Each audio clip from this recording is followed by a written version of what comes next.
때가 아직 이르지 못하였나이다. 그 어머니가 하인들에게 이르되 너희에게 무슨 말씀을 하시는지 그대로 하라 하니라.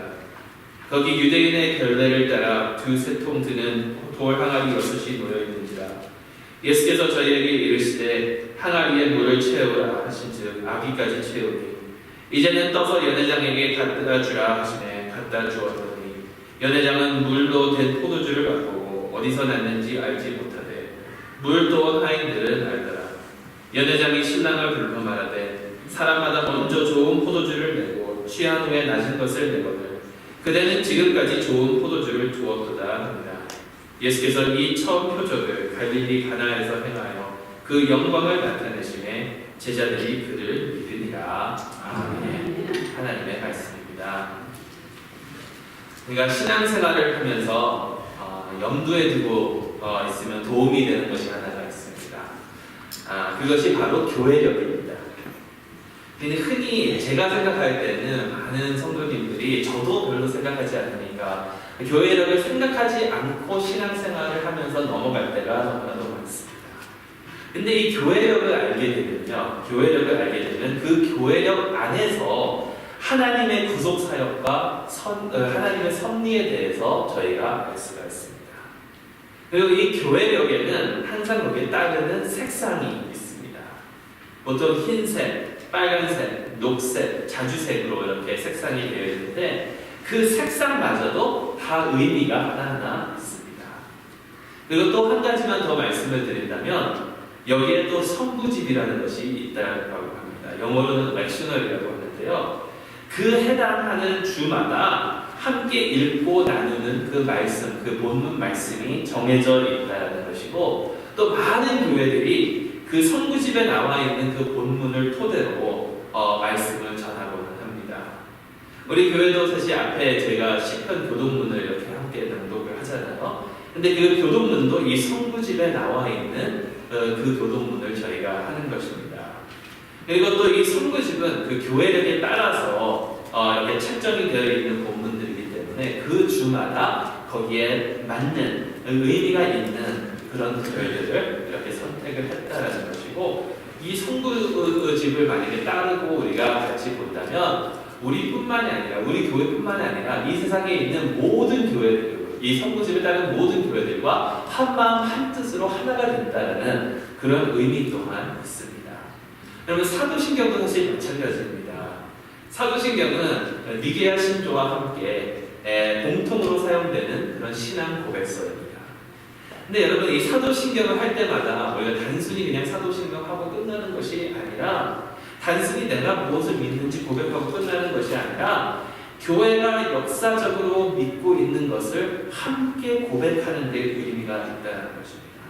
그래서 이 세상의 모든 사람들이 모든 믿는 자가 이 같이 고백을 함으로써 이 고백으로 하나가 된다라는 그런 뜻을 가지고 있는 것이죠.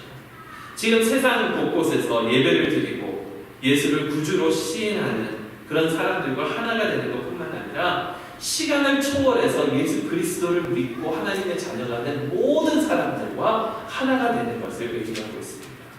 여러분 얼마나 놀랍고 중요한 것입니다. 단순히 외우고 그냥 종교의식처럼 그냥 이렇게 내뱉는 그런 것이 아니라 모든 사람들, 모든 믿는 자들과 함께 한다라는 그런 큰 의미가 있다는 것이죠. 교파를 초월하고 시간을 초월하고 공간을 초월하여서 이 모든 하나님의 자녀들이 예수님을 주로 고백하는 귀한 시간이 바로 우리가 함께 사도신경으로 신앙을 고백하는 그런 시간입니다. 앞으로 이런 전통들 그리고 전례들을 저도 더 염두에 두고 나아갈 테니 우리 모두 함께 이것들을 생각하면서 저희 신앙이 더욱더 성장할 수 있기를 간절히 소망합니다. 오늘은 특별히 그래서 주현절 둘째 주일입니다. 이 주현절 몇째 주 뭐 이렇게 되는 이 기간은 제수요일까지 계속 되고 있고요. 다른 말로는 이걸 주현절 몇 번째 주라고도 하지만 다른 말로는 통상교회력 주일이라고도 표현을 합니다. 말이 어렵죠. 통상교회력 주일. 근데 이거를 영어로 하면 조금 더 쉬워요. ordinary time. 그냥 평범한 시간이다라는 것입니다.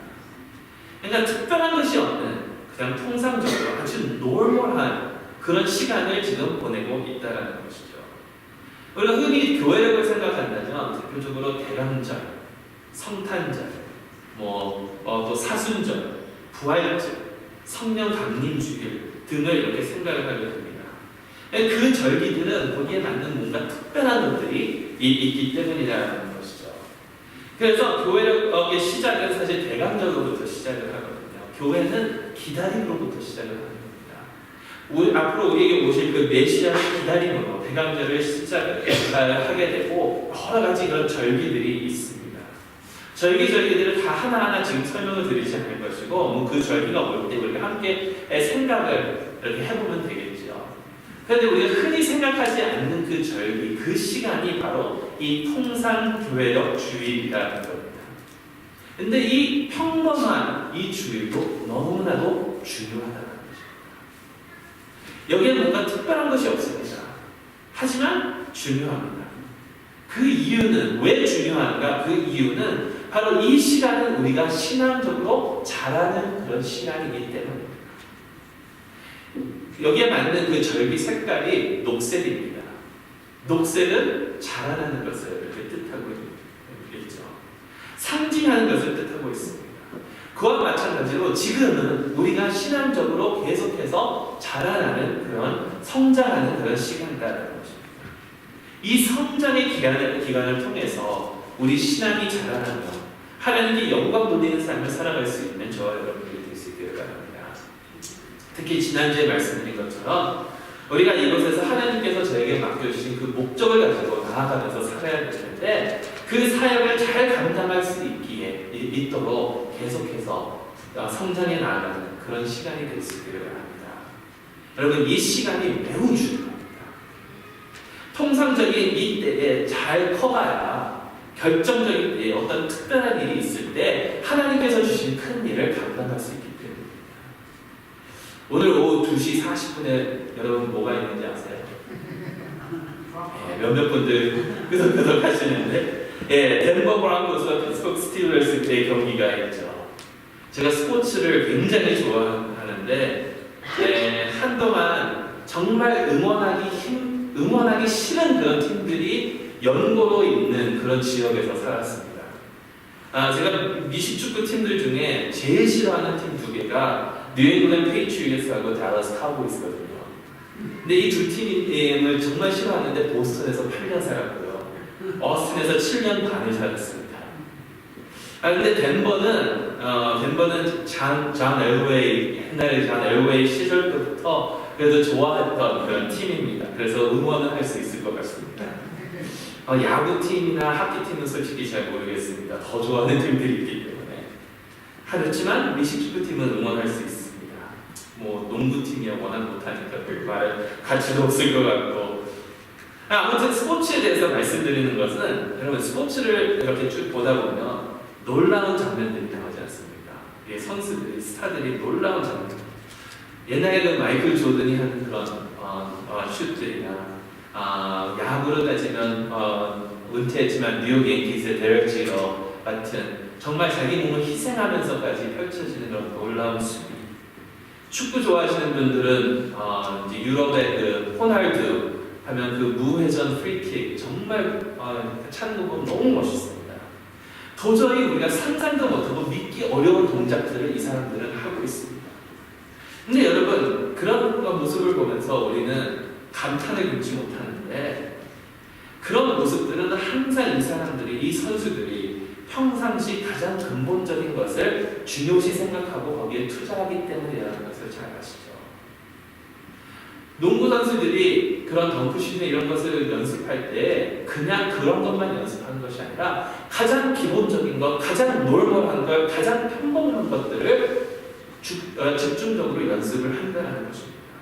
기본에 충실하고 평상시 자기 자신이 잘하려고 노력을 하니까 결국에는 이런 것들을 할 수 있다는 것이죠. 그럼 신앙생활도 마찬가지라고 생각합니다.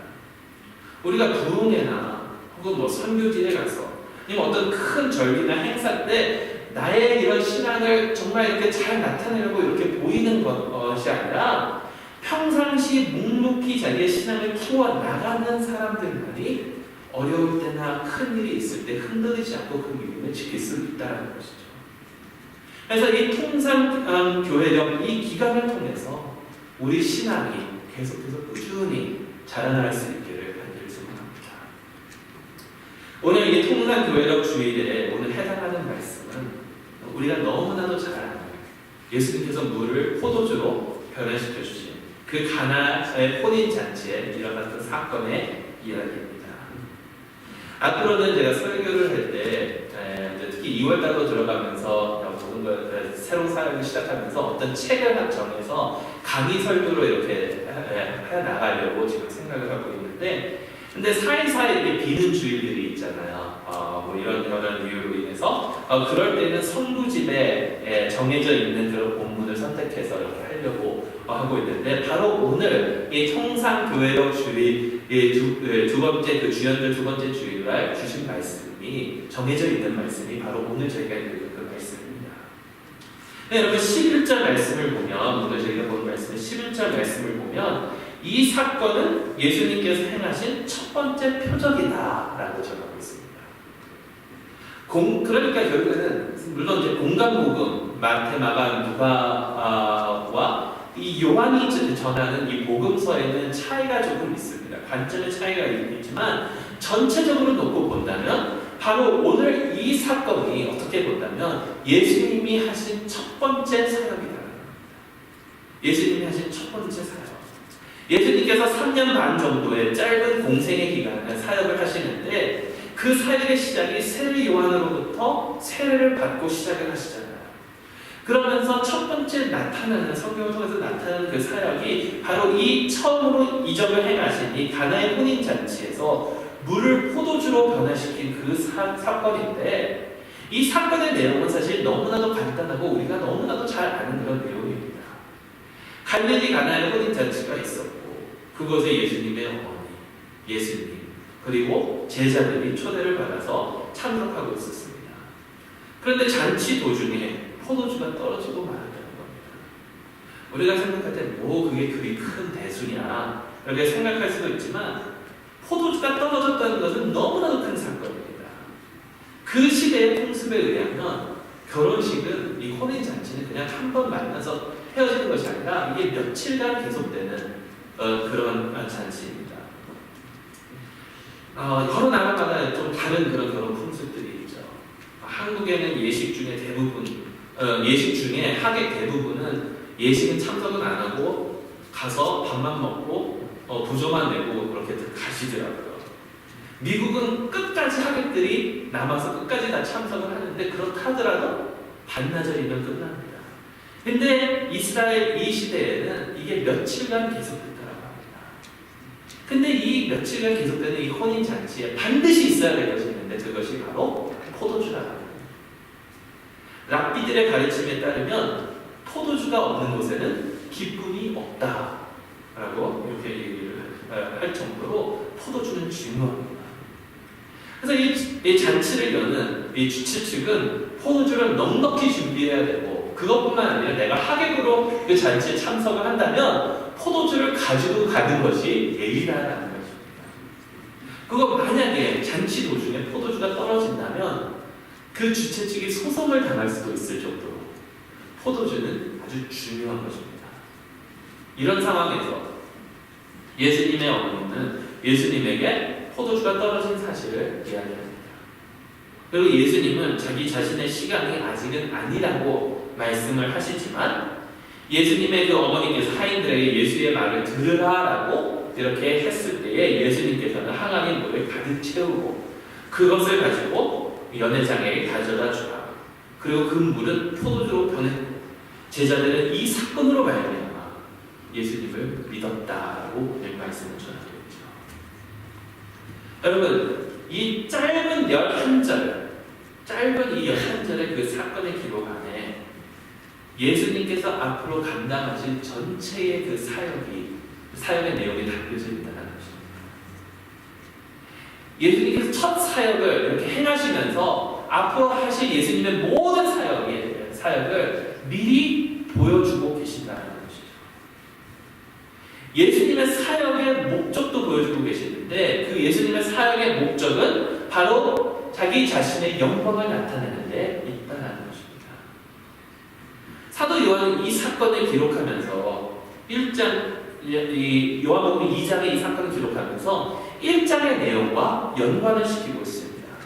오늘 1절 2절 말씀에 사흘째 되던 날 갈릴리 가나에 혼례가 있어 예수님의 어머니도 거기 계시고 예수와 그 제자들도 혼례의 청함을 받았더니 라고 하면서 내용이 시작이 되고 있죠. 근데 1장을 보면 어떤 말이 나오는지 아세요? 이튿날 이튿날이라고 3번을 반복해서 나오고 있습니다. 그러니까 사실 문맥적으로 쭉 보게 된다면 지금 1장에서 사도 요한이 시작했던 그 얘기를 지금 2장에서 예수님의 사역이 시작된 것과 같이 연관을 시키고 있다는 것입니다.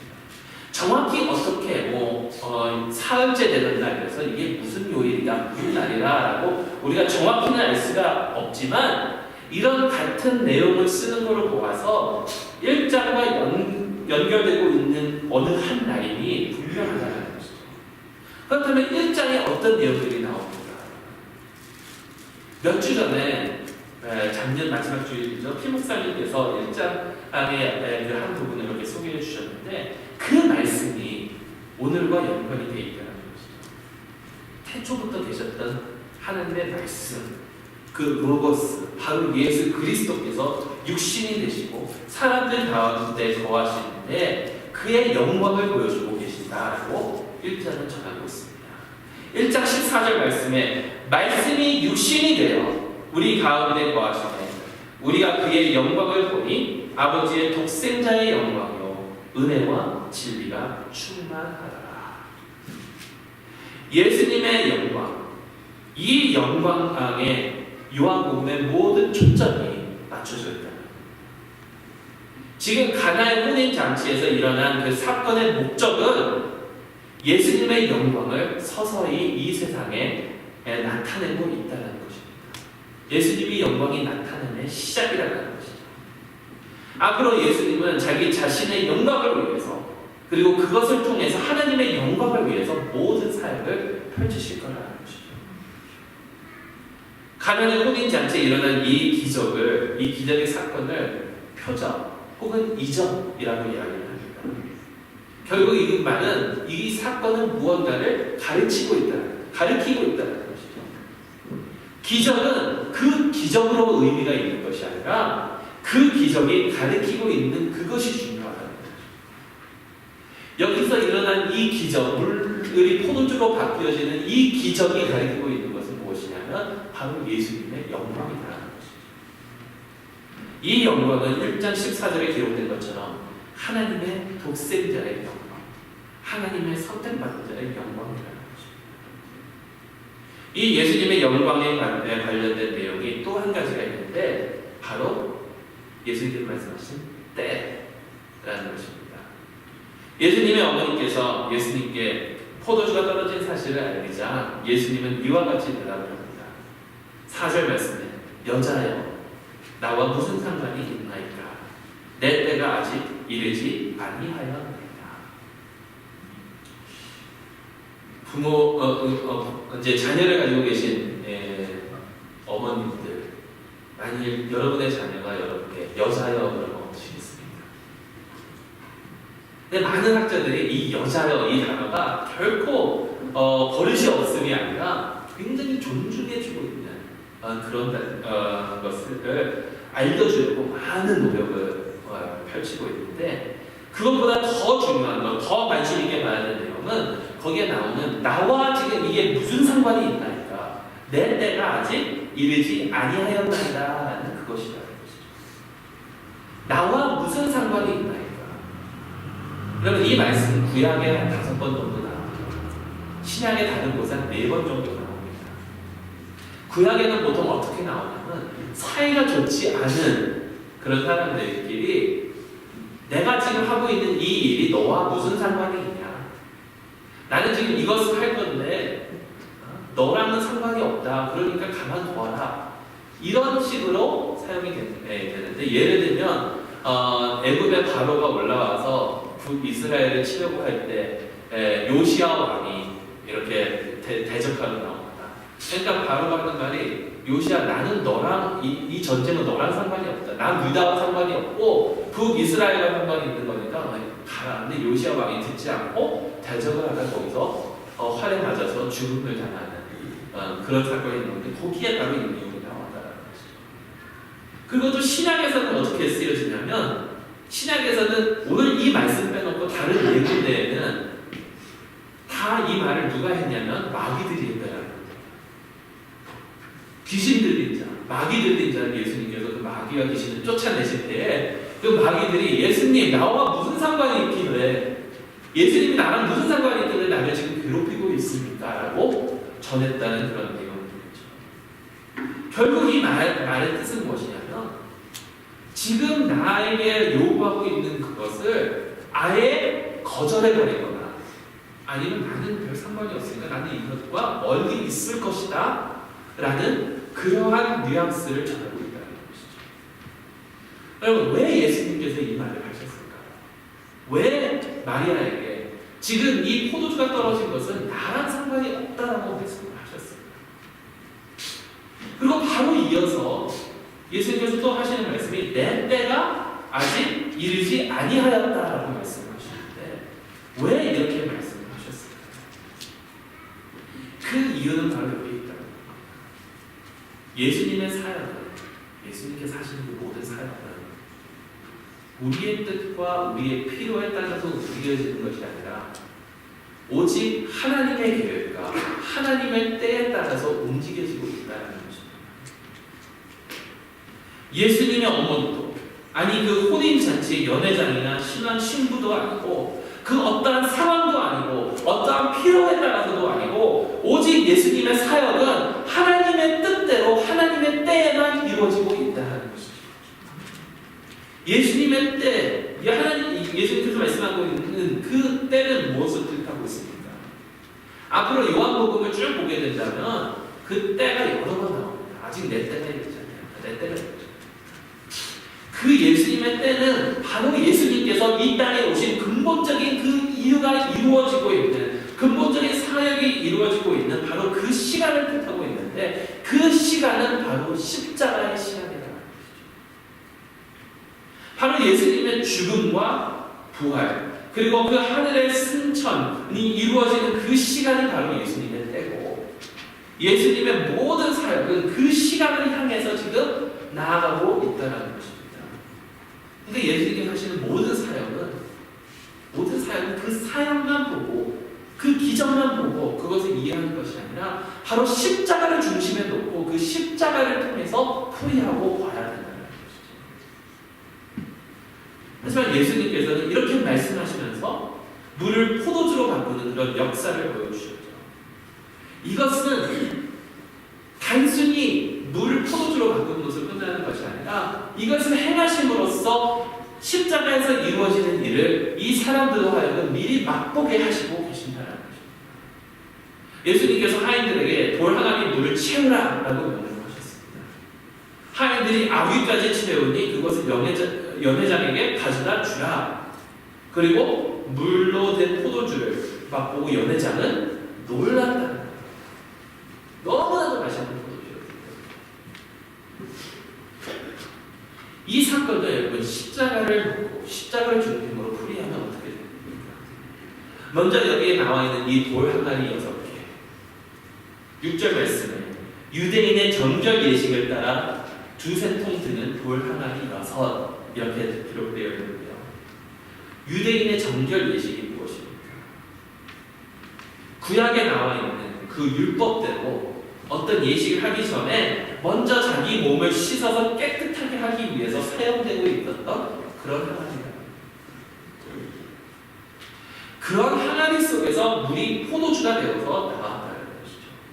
그러니까 결국 이것은 예전 것이 새롭게 변했다는 것입니다. 율법의 항아리에서 예수께서 주시는 복음의 참된 기쁨이 지금 나오고 있다는 것이죠. 예수님께서는 바로 자기 자신이 구약의 그 율법의 성취이고 바로 자기 자신을 통해서 율법으로는 얻을 수 없는 참된 기쁨을 너희들이 누릴 수 있다라고 선포하고 계시는 겁니다. 예수님은 자기 자신이 새로운 축복이고 전과는 비교할 수 없는 그런 좋은 축복임을 지금 나타내고 있다는 것이죠. 더욱이 이 축복을 조금만 주신 것도 아니고 어마어마하게 주셨다는 겁니다. 여기 두세 통이라고 나와 있는데 영어로 보니까 20에서 30개 그럼 6개니까 포도주가 120에서 180개 하거든요. 포도주가. 여러분 흔히 그 물 이렇게 받아 먹는데 5g짜리 통 이렇게 보이잖아요. 120이면 비싼 꼭 120, 180개. 지금까지 우리가 살아왔던 그러한 삶을 지금 새롭게 하시고 충만하게 바꿔주시는 것이 바로 예수 그리스도의 십자가입니다. 여러분 십자가를 모를 때에는 우리의 삶의 의미가 없고 우리의 삶이 채워지지도 않고 항상 무언가가 부족한 그런 삶을 우리는 살았습니다. 하지만 예수님께서는 새로운 삶을 허락하여 주시면서 우리에게 의미를 주시고 축복을 내려주셔서 충만하게 살아갈 수 있도록 해주시는 분이 바로 우리 주 예수 그리스도이시라. 문제는 이것입니다. 이 새로운 삶과 축복을 우리가 어떻게 붙들고 살아갈까요? 예수님께서 주시고자 하는 이 십자가의 그 축복을, 이 새로운 축복을 우리가 어떻게 붙들고 살아갈 수 있습니까? 세 사람들을 통해서 우리가 알 수 있는 첫 번째, 마리아를 통해서 어떻게 붙들고 살아갈 수 있는지 알 수가 있습니다.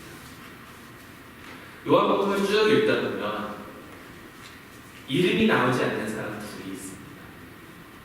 첫째는 사도 요한이고 둘째는 마리아입니다. 요한은 자기 자신을 기록할 때에 예수께서 사랑하신 제자라는 그런 말로만 기록을 하고 자신의 이름은 절대로 기록하지 않습니다.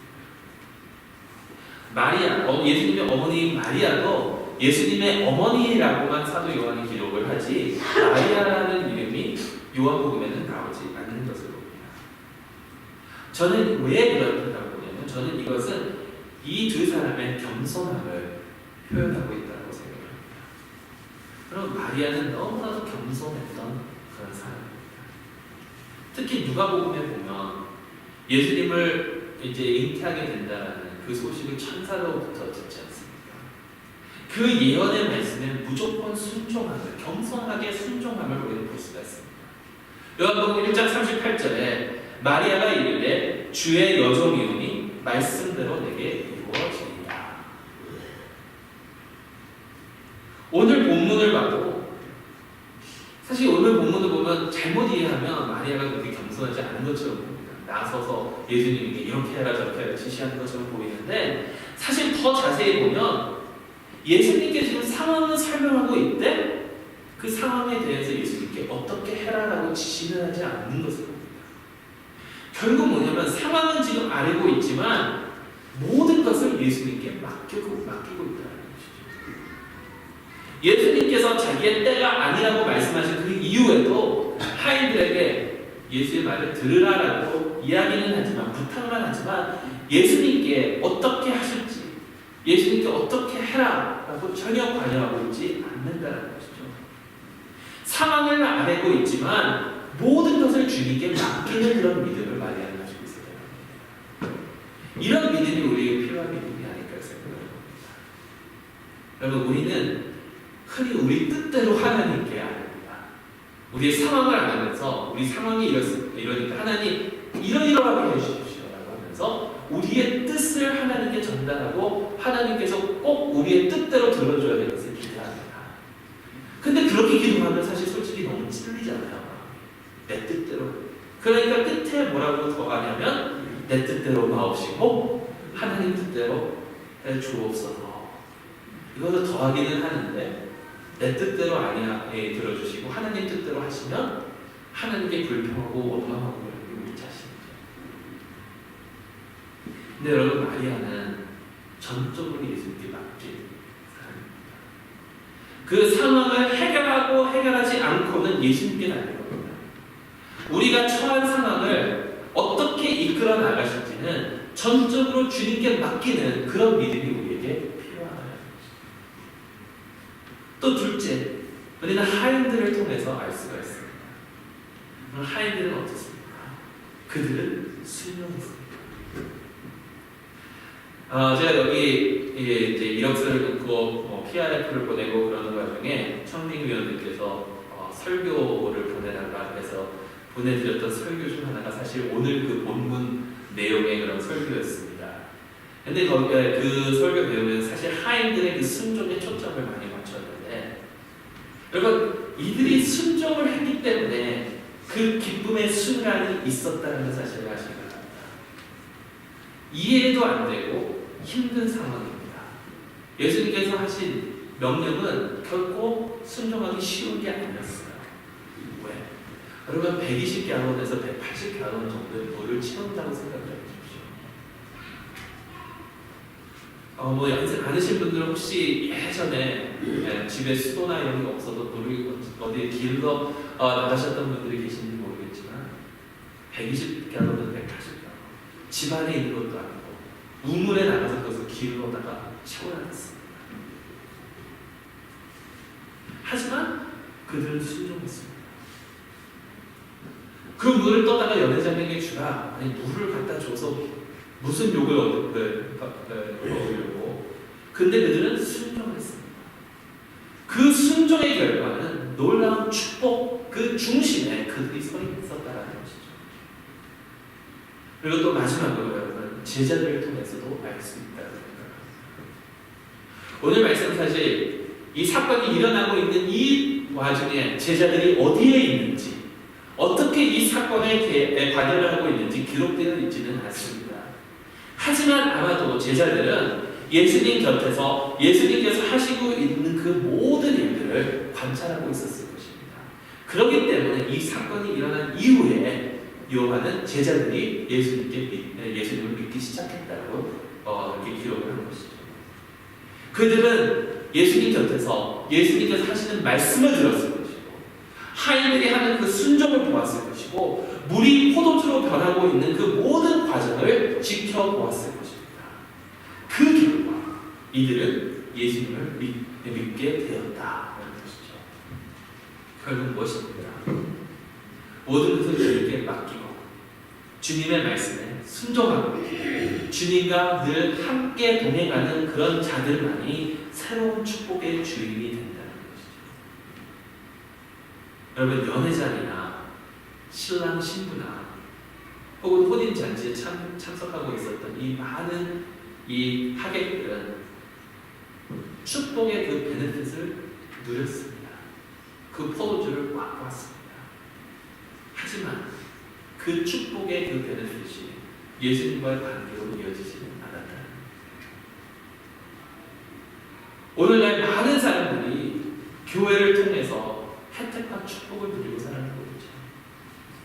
좋은 것을 맛보고, 좋은 것을 느끼고, 좋은 것을 듣고, 좋은 것을 배우고, 하지만 이런 것들이 예수님과의 관계로 이어지지 않는 것이 너무나도 안타깝다는 것이죠. 교회 안에서도 그런 사람들이 얼마나 많습니까? 여러분, 예수님과 더 깊은 관계와 그의 영광을 보고 누리는 그 축복을 원하신다면 겸손한 마음으로 모든 것을 주님께 맡기고 주님의 말씀에 절대적으로 순종하고 주님과 늘 함께해야 합니다. 마리아와 하인들과 제자들이 그랬던 것처럼 단순히 예수를 통해서 혜택을 누리는 것으로 족하는 것이 아니라 이 평범한 이 시간과 일상 속에서 주 예수 그리스도 안에서 더욱더 성장하며 예수님을 더욱더 닮아갈 수 있는 저희 모두가 될 수 있기를 간절히 소원합니다. 마리아는요, 겸손한 마음으로 주님께 순종할 때 그 몸 안에 예수님을 뱃속에 품게 되는 큰 축복을 누렸습니다. 우리가 만약 같은 겸손함으로 주님께 맡기고 주님께 순종하고 주님과 동행하게 된다면 우리는 우리 주님을 우리 마음속에 품게 되고 그분의 영광을 나타내는 그러한 축복의 삶을 살아갈 수 있게 될 것입니다. 예수님과 더욱더 깊은 관계 속에서 예수님을 우리 마음속에 품고 그분의 영광을 우리 삶을 통해서 나타낼 수 있는 그런 삶을 살아갈 수 있는 중부 여전교회 모든 교회 여러분들이 되실 수 있기를 주님의 이름으로 축원합니다. 사랑하는 풍성하신 아버지